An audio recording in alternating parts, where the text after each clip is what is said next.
everybody. Welcome back. My name is Elle, and this is Hi Elle. Hi, I'm Elle. Shoot. Seeing eyes of mine. Spoilers. Yeah. We never said spoilers at the beginning of this. Well, I'll say spoilers, I guess. Spoiler alert. Yeah, put a big old spoiler warning at the beginning of this because we ain't talking about. I'm still learning the whole intro stuff to this, but regardless, I'm Elle, and today you get to officially meet the hubby. This is my husband. We have been together for almost 10 years. And we've been married for how long, baby? It will be 6 years. Aww, 6 years in June. We've been married for almost 6 years in June. He has to tell me because unfortunately I stopped counting after a while. And I just picked back up with like, where are we? So today, if you read the title of the video, we're gonna be telling y'all our opinion and viewpoint on the movie Malcom and Marie. Okay, so in general, babe, what's your opinion? I liked it. I enjoyed it. I thought it was trash. Well, yeah, Can't take it back.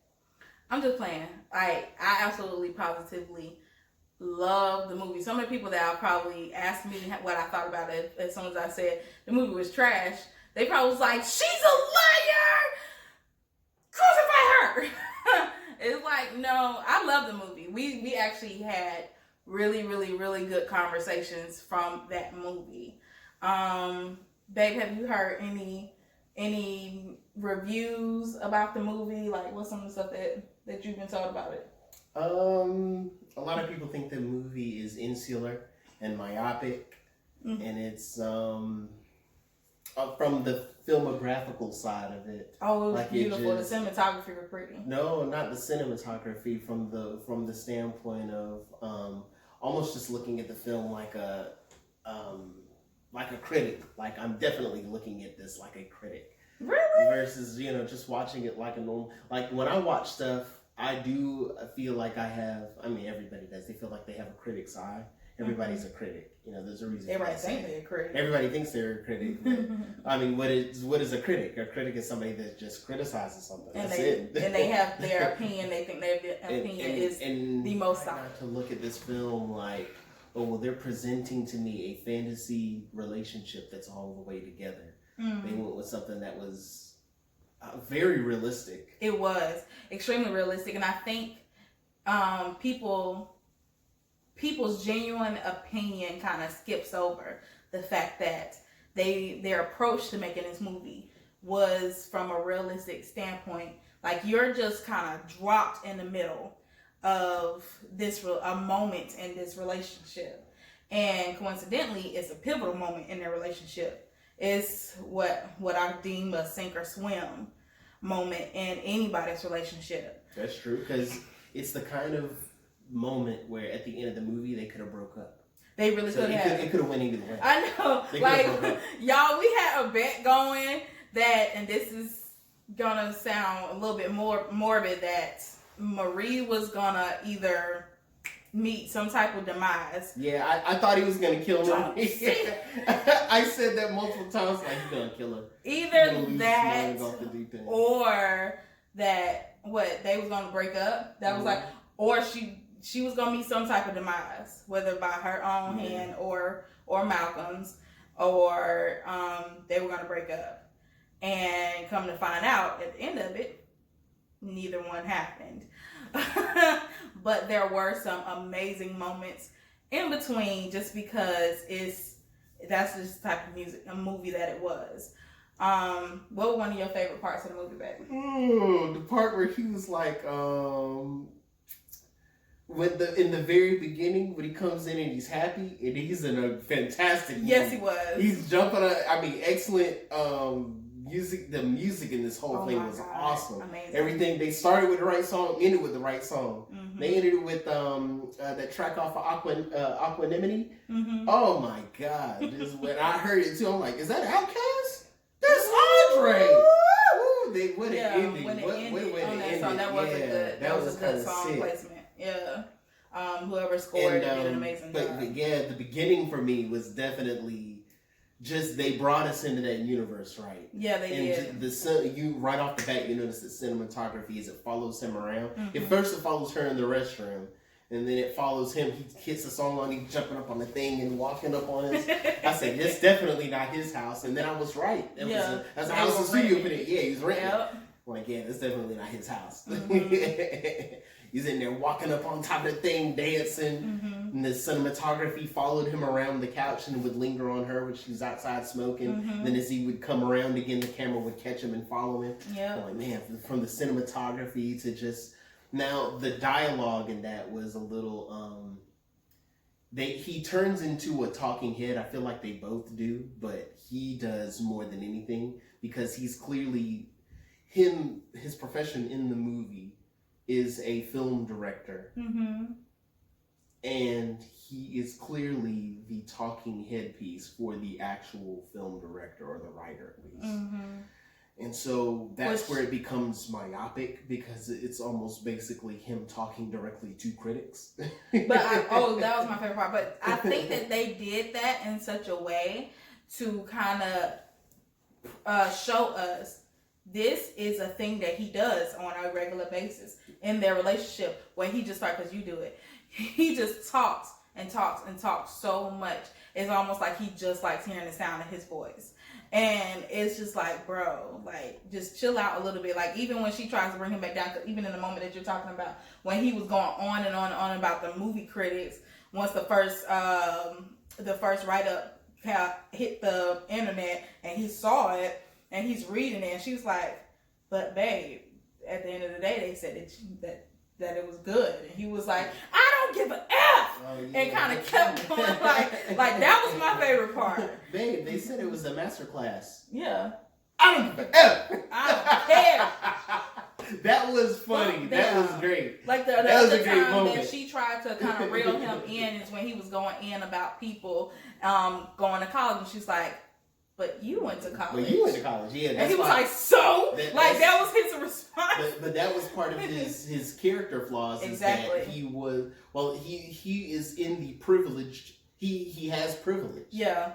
And he is and they did a good job. He's complaining from the standpoint of someone who's looking at critics who come from privilege. And she says in the movie, you have more privilege than the white lady that thinks she's throwing you a bone by giving you a half-decent review. Yep. She gave him a good review. That's the crazy part. Yep. He got a good review. It just didn't say what he wanted it to say. Yeah. So he got a good review. And I think the crazy part. That was the other thing that we found funny, like after the fact, to read all of the reviews. Oh yeah. And oh my God. And he got bad reviews. It got mixed reviews, initial reviews seemed like mostly everybody was just like, I hate this movie. It's just them walking around arguing, and it's like, that's not the point. That's not the point. So I want to bring it's clearly a stage play. Yeah. People that watched it were almost expecting them. You didn't know what you were expecting. You almost have to. It's kind of like the movie. What is it? Good Intentions. Mm-hmm. With old boy's daddy. Denzel. Not Good Intentions. You talking about Fences? Fences. Yeah. Fences was a stage was play. Great. Yeah, Fences. Nobody looked at Fences and said all they did was stay around the house. I don't care. Fences was great. That's the point. Is that it's a stage play. And the set piece is around the house. They were in the house, outside the house. I can see how this can be compared to August Wilson play. Turned into a live movie. Yes, it's a play turned into a movie. It's about a couple having like you said, that come to Jesus moment in their relationship. But they could have broke up at the end. They could have, and that's the one thing that a lot of people kind of skipped over while they were just complaining about how. And I'm not going to discredit anybody and say if you feel like the movie triggered you, then that's how you feel. That's how you felt, and it's completely valid. Because that's your life experiences. I feel like before they even got into it, they said that this is not a story about love. Wait, no. Yeah, that's right. He said this is not a love story. It's a story about love. That's right. And it's so funny because we've been together for 6 years. We've been married for 6 years, together for almost 10. And to talk to other married couples or other people that were in relationships and had been in relationships for a long period of time, to hear their perspective and say, oh my God, that's so toxic. My favorite, I would never, like the tub scene. Y'all, if y'all have not seen it, the tub scene was brutal. Yeah, like the tub scene was rough. He lost his mind. He did. It was brutal. It was brutal. But the point is to speak to his character flaw, which is, this was his reaction when he caught up to her in the tub, because he just got finished walking around stewing on the fact that she called him mediocre. Yeah. And that hurt him more than anything, because she played off of his greatest insecurity, that he's not. He both wants to look at the world from the side of, y'all are so privileged, I'm coming up behind y'all and punch you in the back. And he's more privileged than the person that reviewed him. So, and that hurt when she pointed that out. And then on the other hand, it's like his mom, right in the movie, in that same paragraph that I'm talking about, she said, your mom is a doctor, your dad is a professor, and your sister's part of a think tank in Washington. Like, and here you are, you're the artsy fartsy one. Like, and so it played on two insecurities from both sides of the spectrum. It's like, not only are you privileged, you still ain't good enough at the privilege trial. So when you turn around and tell him he's mediocre, that's when he went off. He was outside stewing, that put a finger in his soul. She was inside the house. Yeah, she's in the tub. There's a window like above the tub where you can see down into the bathroom. And he catches her at the window and said, "What do you mean?" And she's like, he didn't even say it like that. He was like, "What do you mean by mediocre?" Yeah, he was cool about it, like. And she's just like, bro. Like, after everything I said, that's the only thing you caught? Yeah. She's trying to relate to his soul, and the only thing he heard was the part that hurt his feelings. Yep.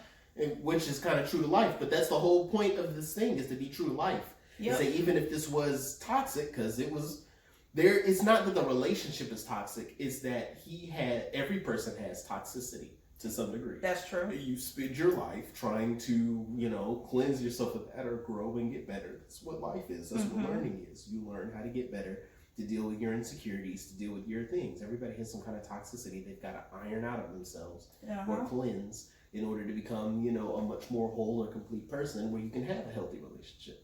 And when you're listening to them talk, their talk and the stuff that they bring up is that he wasn't always the moment that they're having in this movie is not him all throughout the relationship. Right. Yeah, he has these problems, but it's not the only thing that he has. He's not just, I'm a bad guy and that's it. I beat up on you and that's all. Right. She was an addict. Yeah. And he was like going to rehab with her and at the meetings and picking her up, and that was while she was cheating on him and he knew about it. Yep. And he was down. And he still stayed. And he stuck around and stuck it out and took care of her. So it's like, that takes a lot. It does. That takes a lot to do. I couldn't go through something like that. You know what I'm saying? Yeah. A lot of men can't. A lot of men can't do that. Yeah. So a lot of men don't feel like they can stick around through all of that, but the fact that he stuck around did kind of speak to the other side of the relationship. It was like he was around while she was being effed up and needing to be put back together. Exactly. And a lot of people kind of focus on that. It was like, oh my God, he's a predator of broken women. I'm like, when his history comes out. Yeah. But when you hear about, oh, wait a minute, he was there taking care of you. It's one thing to pray, but it's another thing that when you're actually effectively nursing someone back to health. Yeah. And the point is that she was now in a place where she was healthy. Yes. And so now it's time for him to do the work on himself. She actively gives him his contribution to that. She gives him his roses. Yeah, you're part of the reason why I'm healthy. Yeah. So if that's the case, then it's like I said, it's one thing to pray. It's another thing when you are actively capable of being so basically being a drug dealer is not a deal breaker for him. Because and to clarify, there's a lot of things I can do. It's like, okay, this is what you need, I can do that. You need me to take care of you, I can do that. It's, for me, the drug thing was not one of them. That was one thing. Everybody's got their things that they're not going to be okay with. For me, it's the drugs. And when she was going through that, for him, that was a problem. So he could actually go, you know what, I can help you get through this. And you know what? One of the criticisms that I heard was when people were talking about him like attaching himself to broken women that he had to fix. That's not entirely true. And this is like when I tell people, like, it's like people are just being triggered left and right, and it was keeping you from listening and taking in the full scope of things, because even in that moment when he went through his history, only one of his other exes had a substance abuse problem, and he didn't find out about it until it was almost too late, and he found her passed out in the bathroom. Exactly. He found her that way. He didn't know. And then when the next person, his other girlfriend left him because she found Jesus. Oh yeah. For whatever, she left him because she found Jesus, and she was like, "You need to go. You're not the one for me." But like she got married, had a kid, and she stayed in contact with him. Unfortunately, after she got divorced, which is kind of like, bro, like why? Oh, okay. All right. But yeah, to say that he preys on broken women was inaccurate, and it showed that you didn't really make it past that point, did you? You didn't, or you wasn't listening. You just made up your mind. But it is That's what it is. how some people, I guess, interpret it without hearing all or considering all the information. Yeah. Because everybody has something that's kind of, I guess, again, everybody's got something. Mm-hmm. So for him to be listing all of these women and all of the different things with them, even if they were to have drugs in common, in which I said that too. I said, okay, clearly he's a type. He's picking up super broken people. But the more you think about it, everybody's got something. Yeah. Everybody's got something. So just because he was listing all of their problems doesn't mean that he was going to be with a chick that was perfect. Facts. You know, there's certainly no perfect dudes. Why would there be, women being absolutely perfect and no flaws? Right. And if that's the case, they definitely wouldn't be with him because he's got his stuff going on. He has his major insecurities. It's not just his insecurities, his ego. She, like that moment when she said, Malcolm, you're about to be on an island by yourself, bro. With an island full of yes men, nobody's checking you, and you're not going to grow that way. So the only person you have left standing is me. And look at what you're doing to me. And I think that that's the point that everybody was missing throughout all the argument and everything. Because the bottom line was that she wanted him to acknowledge her contribution and say thank you. And the problem, everybody was like, oh my God, I wouldn't keep arguing with my spouse that long. Well, this is why it was a come to Jesus moment. Because he wasn't getting the overall point. The point is, acknowledge me. Acknowledge me in this relationship. Acknowledge my contribution. You are not the savior in this situation anymore. We are growing, and it was more so of a grow or where I'm walking out of the situation. Exactly. Because you're not going to keep being, because every time without saying it, she gave him the ultimatum. She did, and he had to decide. Yeah. That's what that final scene was about, was him taking the time to actually listen to what she was saying. Yep. Because they was in the bedroom before they went to bed, that's the scene you're talking about. Yeah, when they had the different shots, each one of those shots kind of, to me, indicates the difference between them. Especially when the mirror, how, some mirror closets, when they close and fold, how that closet was, and he was sitting there with his back turned, looking over his shoulder, was kind of him being alone on that island. And she was in the shot, and she gets up and walks away. And when she walks towards him, she clips out, because that's the end of the mirror. That's her walking out. Oh my God, babe. That is to him such a good. She disappears. Good observation, babe. So yeah, that was one of the things. But to all of the couples in this world, the fact that there were so many people that were married or in relationships that were saying, I've never had a moment like that with my significant other. And I was like, well, baby, how long y'all been together? A week? Yeah. Are you still in the honeymoon period? Because yes, you do. We had a come to Jesus moment, and it started in 2019 and ended in 2020.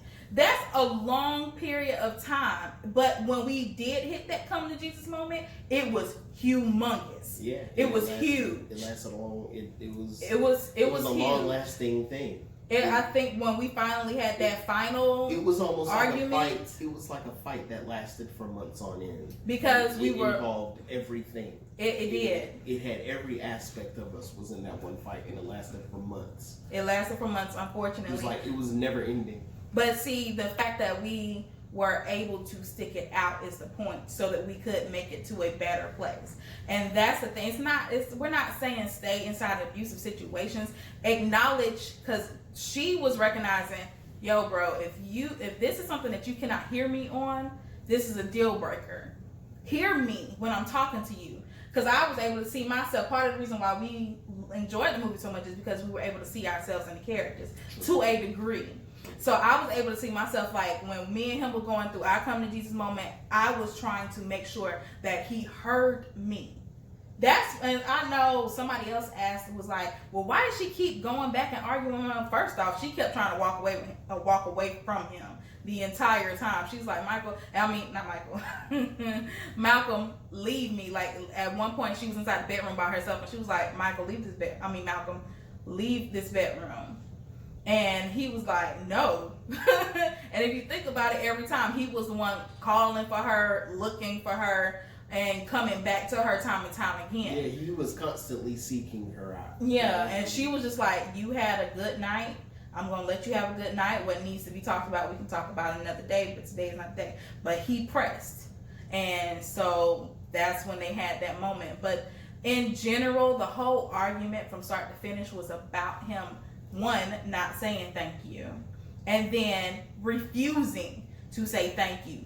That is the reason why they argued for so long, because he refused to say thank you and acknowledge her contribution. Scene was him basically saying, no, you're not the inspiration for this character. It was a bunch of people. Yeah. And the one thing, when he tried to hurt her, he was like, you know what inspired you was the fact that she never came out of it. And that was messed up. It was so messed up. Yeah. That was pretty effed up. So, but by the end of the and this is to me where people truly believe that this is just the most toxic relationship. Was when she said, "Can I ask you something without you trying to make me feel like a piece of crap?" Oh yeah. And he didn't. To me, even at our worst, when you say stuff like that. Even if I couldn't say something back positive or just agree, I'll just not say anything. I just go, okay. Or just absorb it, listen. All right. Because you basically just trying not to get your feelings. You're trying to say your piece, not get your feelings hurt. You just want to be heard, and that's it. And if I can't, like, even if it was triggering, I would just have to just go, okay. Now it's not the time. Now it's not the moment to do or say what it is that I gotta know what's on. But it took you growing into that place. No, this was our worst. But this is when before if you would ask me or say to me, "Hey, can I say something without you having this reaction?" I go, "Okay." I would just not. I might feel it, but I would hold it in. He didn't even hold it in. He just went all out. So that's why you're acting like an a-hole. And it's like, God dang, bro. Yeah. God dang. He did do that. He absolutely just stepped on the top of her. Here we go with this sugar honey iced tea. Here you go. Yeah, that scene was crazy. But then she went on to prove her point. Which, if there's not another scene that y'all watch this movie for, first off, watch it for the critics section, because his response is, I'm sorry, but people that don't find it hilarious, it was absolutely hilarious. It was funny. It's funny, but that's the most myopic part. Yeah. That's the part that I said, okay, it's insular. It's like one side, it sees from one angle, from one view. Because she doesn't offer any kind. She's there's only listening. 2 people in the house. There's only 2 actors in the whole thing. And she's just listening. But even when she offers another side or another point of view, he said, I don't give a F. No, that wasn't it, because she offers another point of view later when she says, me and this critic were running from you. You know what I'm saying? She's talking like that. Oh, yeah. But I remember that. That's the other point of view. That's supposed to be the, I guess, almost kind of the devil's advocate point of view here. Like, okay, for the sake of looking at this from another point of view. But in that, she is the only other person we can get a different point of view from, and she is not the quote-unquote opposite of this like review that he's getting. Mm-hmm. So when he gets the review and he's, just firing back, and he's basically talking about very specific people in Hollywood, not just the people that he's naming as part of his example, but people who he's directly aiming at when he's talking about, who are you to say they're very specific people, and that was a good scene. Because this is going to be on the internet. I don't want to name no names because I don't want to be targeted by anybody. But there are very specific people that he's talking about, and if you follow any of these movies or stuff like that, the Academy Award stuff, any of that, then you know who he's talking about, and it's like, okay, the director is taking aim at somebody and speaking at them. This is him just talking to them. He's a talking head. This is probably not even how this character really feels. They try to make it seem like this is how he feels because he does a tirade he goes on in the very beginning, and he's real hopped up, but it just goes on and on and on to the point where it just feels like, to me, okay, I see why people would feel like this is not organic. Because this is literally a dude talking about somebody specifically in Hollywood, real world Hollywood. Mm-hmm. Well, the other scene that I think that everybody needs to watch this movie for is when Marie, played by Zendaya, comes back in with the knife in order to reenact the one scene in the movie in order to prove a point to Malcolm. Because that whole asking, could you not hurt my feelings thing was in relation to, why didn't you cast me? This is my story and you didn't cast me. And because she felt like she could sell it in a more authentic way, which she did, because we was like, snap, one of us is about to definitely be right. I thought that too. I was ready to collect my money. Go ahead and give me that money, girl. We thought we was about to be right.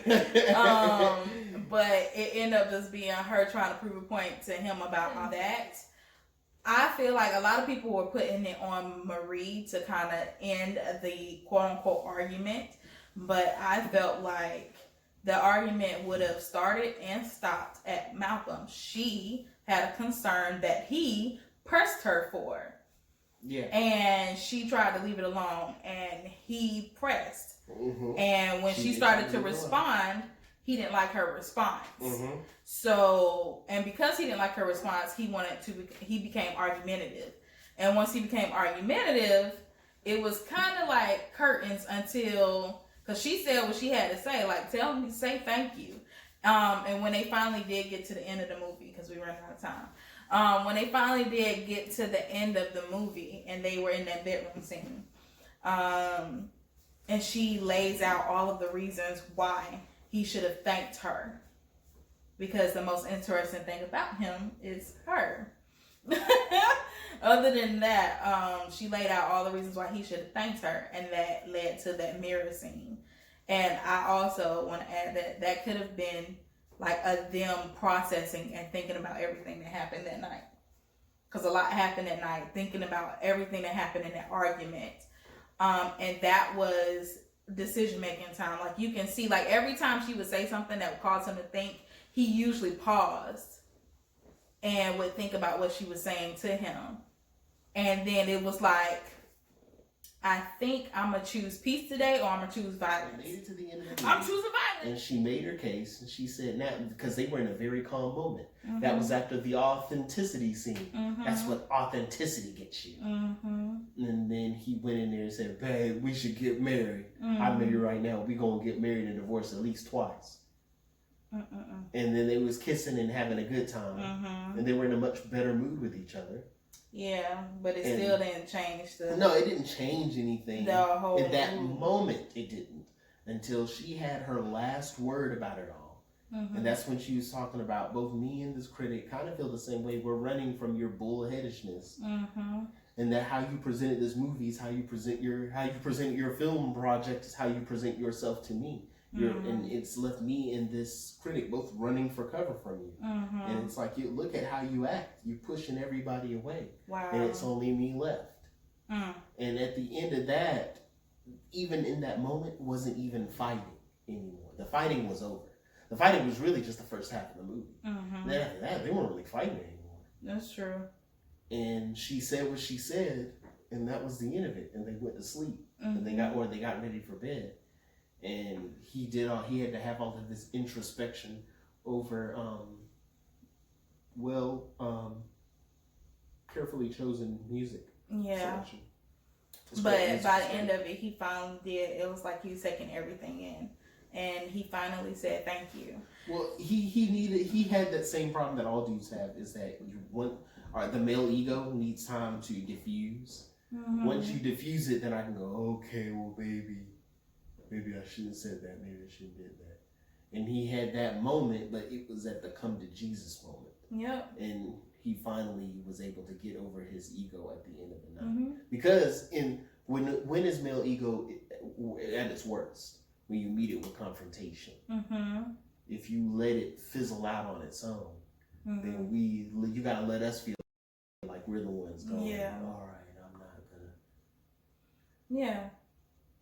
But once he said thank you to her, the whole thing was a learning curve, unfortunately, that happened in the span of some hours overnight. Sure. For them. I don't even think it was the learning curve. I don't think the learning curve even started until the end.